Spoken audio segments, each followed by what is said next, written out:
सभी भाई बहनों को प्रणाम। गायत्री महामंत्र। ओम भूर्भुवः स्वः तत्सवितुर्वरेण्यं भर्गो देवस्य धीमहि धियो यो नः प्रचोदयात्। ओम गुरु ब्रह्मा गुरु विष्णु गुरुरेव महेश्वर गुरुरेव साक्षात् परब्रह्म तस्मै श्री गुरुवे नमः।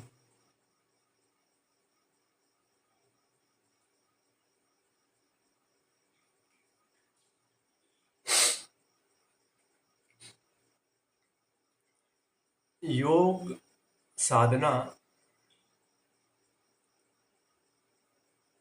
के दो पक्ष हैं। मैं आज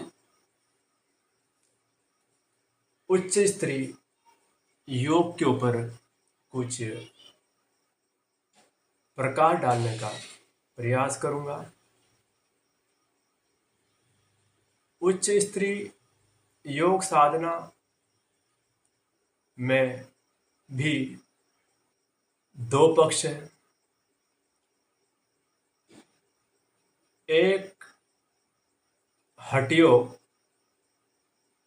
और दूसरी प्रकार की साधना विचारों और भावनात्मक। जो राजयोग की साधना कहलाती है और राजयोगी की साधना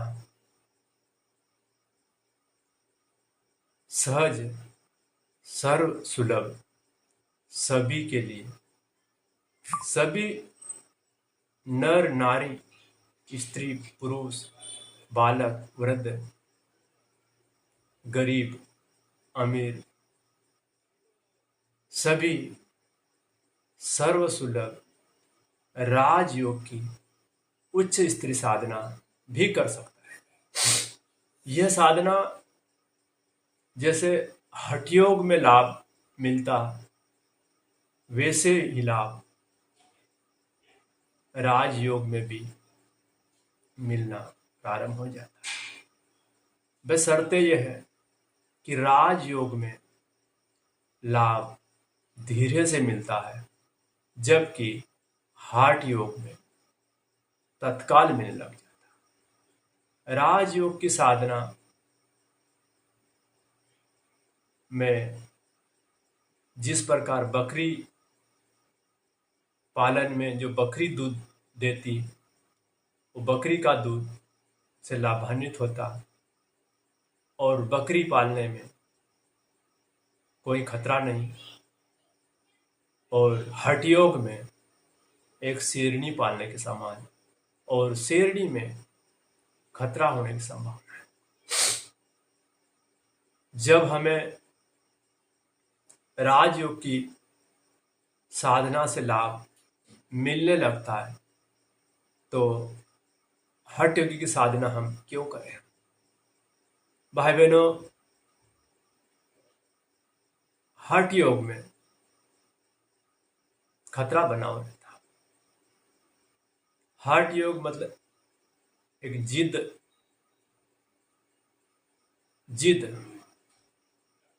अड़ेल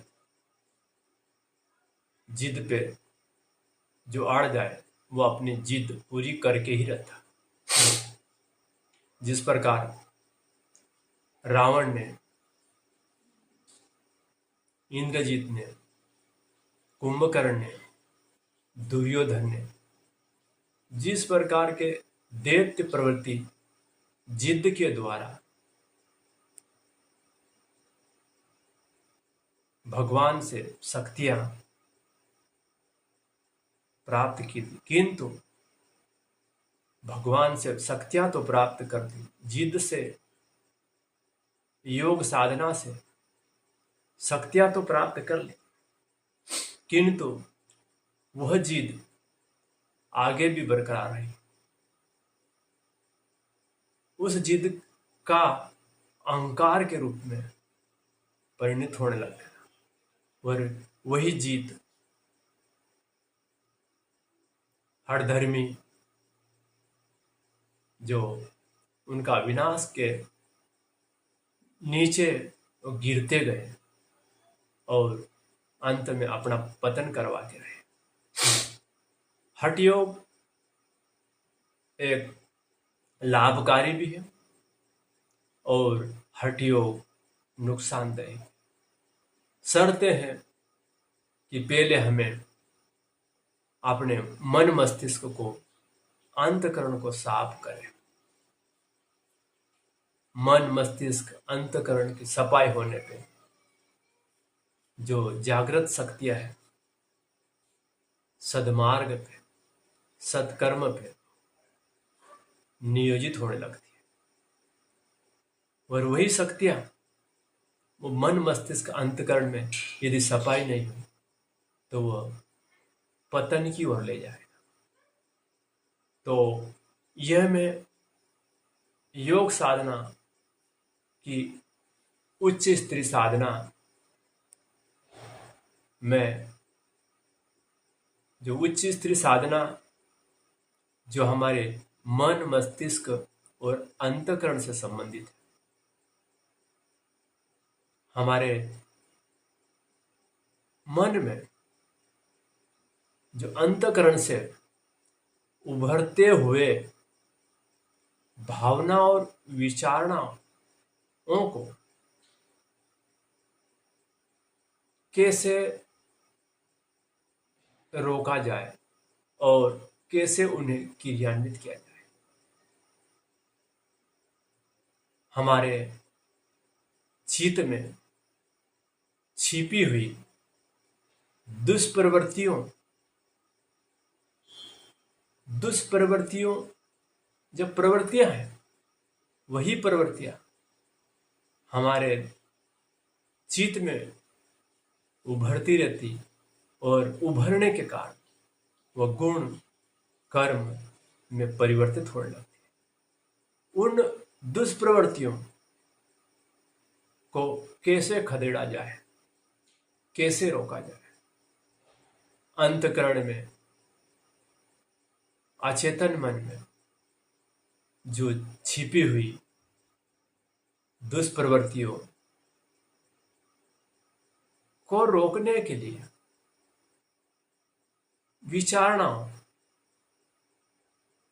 मंथन, शब्दों का, सत्य शब्दों का, सत्य साहित्यों का मात्रा बढ़ाने पड़े। यह जो प्रवृत्ति को रोकने के लिए हमें अधिक से अधिक स्वाध्याय करना पड़ेगा, अधिक से अधिक चिंतन मनन करना पड़ेगा और सत्संग करते रहना पड़ेगा। तभी हम हमारे चित्त में जो प्रवृत्तियां हैं वो उभरती रहती, उन प्रवृत्तियों को दबाने में, रोकने में, प्रतिरोध करने में हम समर्थ हो सके। हमारे अंतःकरण में छिपे हुए कौरव दल को, कौरव सेना को पराजित करना पड़ेगा। हमारे अंतःकरण में ही महाभारत युद्ध लड़ना पड़ेगा। कौरव दुष्प्रवृत्तियां जो अधर्म कर अपनाकर वो निष्ठता की ओर गए, दुष्टता भरा कार्य करा, किंतु पांडव सत्य के मार्ग पे सत्यतावादी थे और सत्य का पालन करते हुए अपने अधिकारों को उनको भी लड़ना पड़ा।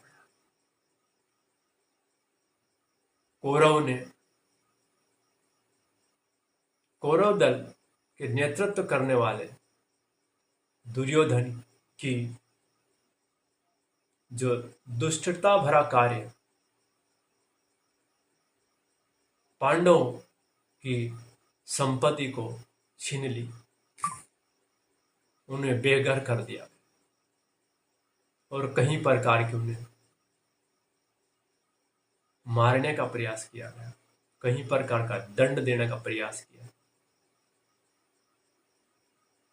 ये उनकी जो दुष्प्रवृत्तियां थी, दुष्टता भरा कार्य था। किंतु पांडवों को अपने अधिकार के लिए उन दुष्ट प्रवृत्ति के दलों के नेतृत्व करने वालों से उन्हें लड़ना पड़ा, युद्ध करना पड़ा। यदि पांडव उनसे युद्ध नहीं करते तो अपना अधिकार नहीं ले पाते। वैसे के वैसे हमारे अंतःकरण में हमारे अधिकार को लेने के लिए, हमारा अधिकार है, हमारा हक है, हमारे अधिकार और हमारे हक पे दुष्टता, कुसंस्कार ने कब्जा किया हुआ। उन दुष्टता भरे कौरव दल को खदेड़ना पड़ेगा, हमारे अंतःकरण में भी युद्ध करना पड़ेगा। कुविचारों को हटाना पड़ेगा और कुविचार हठ योग के ही माध्यम से परस्त होंगे। भाई बहनों, हठ योग की साधना जो संसार में प्रचलित है, वो देखने में आता कि व्यक्ति नाना प्रकार की हठ योग की साधना करता रहता। उस हठ योग से उनका क्या प्रयोजन है, उनका क्या उद्देश्य, वह तो वही जानते हैं। किंतु एक जन साधारण के लिए वह हठ योग की साधना लाभकारी नहीं है। कुछ साधना करने हठ योगी पानी में खड़े होकर साधना कर रहे हैं, कुछ हठ योगी अपने हाथ को ऊपर कर लिया, वह हाथ सूख गया। कुछ हठ योगी एक पैर पे खड़ा हुआ और कुछ हठ योगी वो खड़े ही रह रहे, और कुछ हठ योगी आसपास आग जला लेते और बीच में बैठे। कुछ बर्फ में हठ योग की साधना कर रहे, कुछ पानी में कर रहे, कुछ अग्नि के आसपास कर रहे। कुछ हठ योगी ने अन्न छोड़ दिया। ये जो हठ योगी की साधना कर रहे, ये सर्वसाधारण के लिए उपयोगी तो नहीं कह सकते। वह जो साधना करने वाले, उनका क्या उद्देश्य, क्या लक्ष्य है, किंतु जन साधारण के लिए सर्वसुलभ योग साधना, कुसंस्कार को हटाना और सुविचार को स्थापित करना, यह राजयोग की उच्च स्तरीय योग साधना है। और ध्यान धारणा के माध्यम से हमें अंतःकरण में सुविचार को स्थापित करना और कुविचार को हटाना। कुविचार हटेंगे तभी हमारे सुविचार आए। यह हमारे शरीर से हमको पहले साधना करना पड़े। यदि हमने योग साधना के सिद्धांत को समझ लिया तो आम जन को इस योग साधना के उद्देश्य और लक्ष्य का लाभान्वित होने का सिद्धांत हम समझाने में समर्थ हो सके। यदि योग साधना का उद्देश्य और लक्ष्य यदि हम ही नहीं समझ पाए तो औरों को समझाने में कठिनाई आएगी। भाई बहनों, योग साधना के अंदर योग यानी जोड़ना, ये जोड़ने की क्रिया है।